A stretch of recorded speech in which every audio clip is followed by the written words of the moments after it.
কাটোয়া সন্দীপর প্রাক প্রাথমিক বিদ্যালয়। এই বিদ্যালয় উপরে প্রত্যেক বছরই আমরা অলিম্পিয়াডের যে সমস্ত ছেলেমেয়েরা আমাদের পুরস্কৃত হয় তাদেরকে আমরা পুরস্কৃত করছি। অলিম্পিয়াড অ্যাওয়ার্ড সেরিমনি আমাদের আজকে হচ্ছে। এই সারা পৃথিবীব্যাপী যে পরীক্ষাটা হয় একই দিনে আমাদের স্টুডেন্টরা, আমাদের স্কুলের ছাত্রছাত্রী তথা কাটোয়া মহকুমা এবং জেলার বিভিন্ন স্তরের ছেলেমেয়েরা এখানে এসে পরীক্ষা দেয় এবং তারা উত্তীর্ণ লাভ করে এবং দ্বিতীয় পর্যায়ে তৃতীয় পর্যায়ের লেভেলে আন্তর্জাতিক স্তরে তারা আমাদের সফল লাভ করেছে। এইবারে তারা পুরস্কার নিতে এসছে, আজকের দিনে আমাদের করা হয়েছে। কতজন ছাত্রছাত্রী উপস্থিত রয়েছে? এই বছর পরীক্ষা দিয়েছিল টোটাল 560 জন মধ্যে ছেলেমেয়ে পরীক্ষা দিয়েছিল, তার মধ্যে 190 জন ছেলেমেয়ে এই বছর অ্যাওয়ার্ড পাচ্ছেন। আজকে কতজন ছাত্রছাত্রী উপস্থিত আছে? আজকে এই মুহূর্তে ওই অতগুলো ছাত্রছাত্রী উপস্থিত আছে, 190 জন ছাত্রছাত্রী উপস্থিত আছে। আর কে কে আছেন?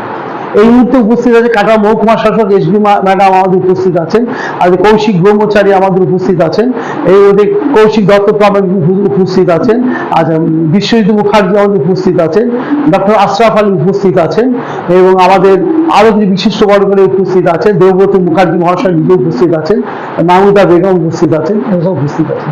কোথায় অনুষ্ঠানটা হচ্ছে? কাটোয়া সন্দীপ আমাদের অনুষ্ঠানটা হচ্ছে কাটোয়া রবীন্দ্র পরিষদে। আপনার নাম এবং পরিচয়?